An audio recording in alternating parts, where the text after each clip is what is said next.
morning! So, today is, gumagawa tayo ng meal plan. Mag-grocery tayo today at at the same time, ano na rin tayo, tawag dito, mag-restock kami ng mga stocks. So, naka-jacket ako kasi maginaw and ako nagising kasi nilalabas namin yung mga dogs para magpupupo, iihi. So, magigising ko talaga sa kanila, lalo na si Chucha, siya yung pinakauna. And si Papa, tapos siya magluto. Siya yung nagluto kasi nag-meal plan ako. So, tapos na, finally. And, wala na kaming bigas. Wala na kaming bigas. So, bibili tayo ng bigas. And, mamaya samahan nyo kami. And, i-hold din natin sa inyo mamaya. So, bago ang lahat, kailangan natin unahin yung ating mga aso. Pakainin muna natin sila para hindi sila mag-alburuto. Tapos kakain na tayo. Si Hagrid, gigisingin na namin kasi maaga kaming aalis. Kasi may pick up kami today, kaya kailangan bago rin kami makauwi. So, kailangan namin magbadali mamaya. Hello guys! So, ayan, nakarating na kami sa bayan. Sakit ng dito ko. And, ngayon mag-haul tayo kasi marami tayong nabili. And ito ay up to February 29. Kasi 29 lang tayo ngayon, diba? So, maikli lang yung araw ngayong February. And, ayun, mag-haul tayo. Ayan guys, dito tayo mag-haul. So, makikita ko yung washing machine. Dahil, dyan nakalagay yung aming washing machine kasi puno na yung loob. So, today is mag-haul tayo. Masakit talaga yung dito ko. Ito tayo, pero bakit parang ang taas nyo? Wait lang. Ayan, perfect. So, today, mag-haul tayo kasi, gaya yung sabi ko kanina, up to February 29, ito ating grocery. So, muna na natin. So, marami tayong nabili kasi, syempre, wala nga din mag-grocery. Wala kami pagkain. And, eto, kakaiba ito kasi mga binili ko na bread is yung mga dirty bread. Dirty bread! Pero sa amin talaga, hindi naman ito dirty eh. Kasi sa, sa palengke, nung bata pa, ito talaga yung kinakain namin na bread. Kasi ito lagi yung, may tinda kami dati ng ganito. So, everyday, ito yung kinakain namin. nung ano pa ako, maliit pa. So, eto, ano lang to, 9 pesos yung per pack. Ayan. So, bumili ako na 4. So, times 9. Kayo na mag-multiply. Tapos, eto, kasi kanina nakita ko yung suki ko nito sa favorite ni Papa dito, ni Hagrid. Pinangkal. Eto, pag ito medyo dark na siya. Ito yung crispy. Ito naman yung regular na medyo hindi siya ganun katigas. And ito naman 20 pesos yung per pack. So, dalawa yung binili ko. Mas maganda na may stock sa ganyan. And ito, bumili din ako ng stick bread. Gusto ko yung mga ganito, stick bread. And ito, tawag sa amin dito patatas. Hindi ko alam bakit patatas yung pangalan niya. Dahil hindi naman ito galing sa patatas. Pero patatas talaga yung pangalan nito. Hindi ko alam sa inyo, pero patatas. 9 pesos dito. And eto, bumili ako ng malaking ganito. Di ba sabi ko sa inyo, hindi ako mahilig talaga sa mga plastic container na maglagay dito sa freezer. Dahil nga, masikip yung aming freezer. So, kailangan talaga, nilalagay ko is yung mga ziploc bags kasi medyo ano siya sa mga space saver yung mga ziploc bags. But since lagi kaming nagsasabaw talaga ng mga munggo, ganyan, at medyo madami, so naisipan ko bumili na lang ng ganito kasi usually pag yung 25 pesos, yung 1/4 kilo ng munggo, 3 kainan na namin yon. So balik 3 ganito lang. And yung sa iba naman pwedeng gamitin to sa baba. So eto, pero medyo mahal to, 118 pesos, 5 pieces na siya. And bumili din ako kasi gusto ko yung mga ganito. Yung problema lang, madalis siyang masira. So, kailangan maingat para hindi naman masayang. Ito naman 30 pesos. Nandiyan na yung GMT. So, tapos sila natin. May nag-pick up kasi isang tray na egg because egg is forever. And meron din tayong mga, syempre, ang ating mga favorite na mga light na salted potato at saka ito. Nagustuhan namin itong salted potato na piatos. And, ayan, Nova. Gusto ko din to. Classic. Hindi siya masyadong maalat. So, tig-dalawa. Hindi talaga ako mahilig bumili ng mga malaking mga biscuits na ganito. Except lang yung, yan. Kasi mas patipid yan eh. Pero, mga ganito kasi, hindi ako masyadong bumibili. Mas better na, yung mga medyo mura lang. Kasi pag ganito isang kainan, parang hindi siya sulit. But since gusto ko lang din naman, meron din makain sa Hagrid in case na gusto nyo kumain ng ganyan. So, bumili ako. Dalawang ganito. Kasi usually pinapakain ko kay Hagrid yung kamote toron na nakalagay sa freezer. Nagluto kami niyan. And then saging. And then favorite niya ngayon yung mga oranges. Yun, isa yun sa favorite. Biscuits. Ribisco na plain. Ito yung namin. Minsan pinakain pag nagkakape kami. Ganyan. Toothpaste ni Hagrid. Colgate. Nagla din ako ng maliit na vermicelli kasi hindi ko alam, pag kumakain ako ng vermicelli na dry, parang yung sikmura ko, hindi ko alam. Pero, parang, hindi ko alam talaga. Pero dati naman hindi ganito.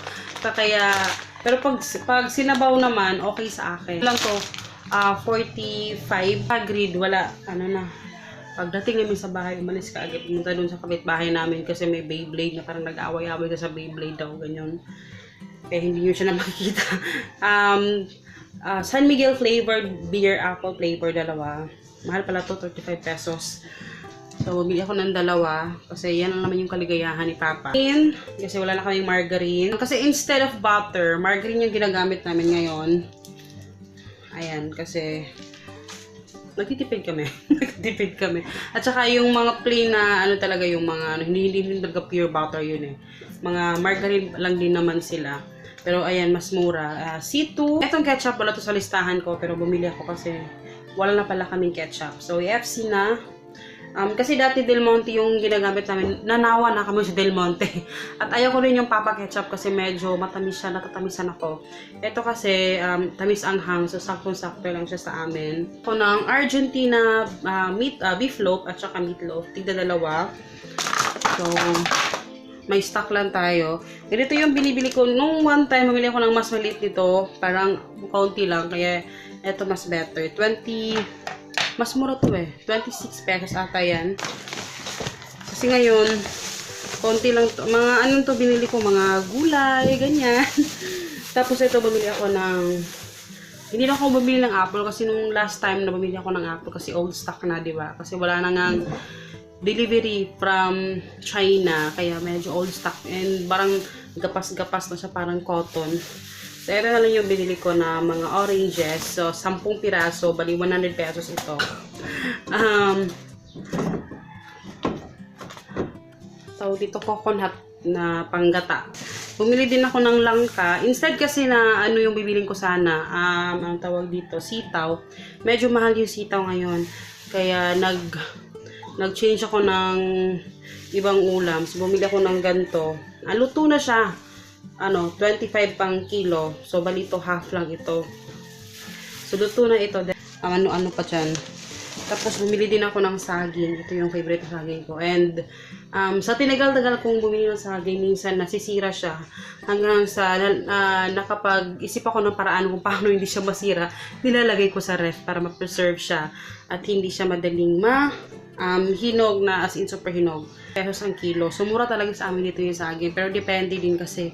Depende sa season. So, ano ba yan? May naga Ayan. Tapos yan, yan? 45 pesos ata yan.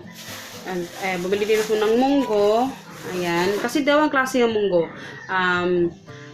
Yung laya, ang tawag ng laya, parang dry na siya, at saka yung plain na munggo. Ito naman, itong medyo dry na munggo, ito yung medyo malapot. Pero halos magkasing price na din naman sila. Yung binili ko, itong isang ganito, ano ba yan? 3 kainan namin to guys, kasi marami ako nilalagay na gulay, kaya medyo napapadami siya. Eto talong, medyo mahal yung talong ngayon, pero carry lang. Kasi ako to, tortang talong, I think 3 times ata, 2 times, nakalagay sa meal plan ko. Tapos, ano pa yan? Lalagyan ko ng ground pork, which is hindi ko nabili, kasi hindi ako pumasok doon sa hindi ako pumasok sa mall. Kasi sa mall ako bumibili ng ground pork, hindi sa loob ng palengke. Lagi ko binili. And bumili ako ng pinansitan, 20 pesos. Siyempre, kung may pinansitan, meron ka rin pansit. 20 pesos din. Ang itsura ng gulay natin. So, eto, sari-sari. Sari-saring gulay ito. Meron tayong malunggay. Kasi nga, naghanap ako ng itatanim na malunggay. Hindi wala pa talaga ako makita, guys, na buto. Kasi sabi ni mother-in-law, maganda na yung kung buto yung itatanim mo, sabi niya sa akin. Pero, naghahanap pa ako. Actually, meron naman din talaga doon. Usually lang pupunta kami doon sa kabilang bahay, doon sa parents si Papa, gabi na. Kaya hindi kami nakakakuha. Next time, siguro by Friday, makakakuha na ako. Meron din kangkong, merong spinach. So, ayan. Marami na tayong gulay para sa mga aso natin. Ano to? Puso ng baboy. Ito lang yung pinapakain namin ng gulay. Pero hindi lang naman pure ganyan. Naglalagay din ako ng dog food. Hinahalo ko sa pagkain kasi para at least balance yung nutrition na nakukuha nila kasi iba pa rin pag may dog food eh. Kasi parang balance lang ganun. Kasi ang mahal kaya kung pure meat yung bibilhin mo, o yung talagang ground beef, ganyan, yung sa ground beef yung pinapakain nila, medyo mahal. Kami nga hindi kami nagka-ground beef. Ground pork lang. So, eto, bumili din ako ng paminta, dahon at saka liso. 5 pesos per, ano na lang ito, white onion yung binili ko kasi mas mura siya compared sa red ngayon. Mahaling yung red ngayon. Ayan, bumili ako. And ito 41 yung white onion kasi marami. And then garlic and then luya. Natin mga manok. Bumili ako ng manok.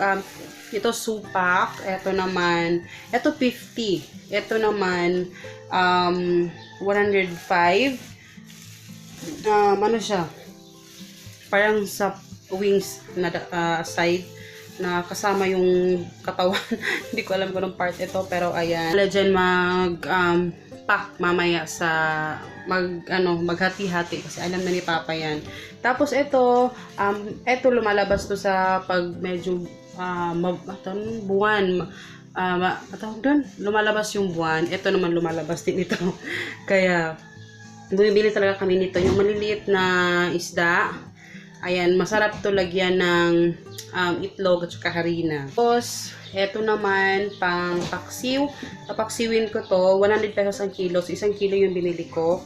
Anong tawag nito? Nakalimutan ko yung pangalan nito. Niya. Nakalimutan ko, pero ayan, hindi mawawala yung tamban. May tamban pa dyan, isang pako. 50 pesos ang kilo. May 30 pesos ang kilo na nagbebenta kanina. Pero parang may duda ako na parang iba na yung niya. So, pumunta ako sa 50 pesos, okay lang.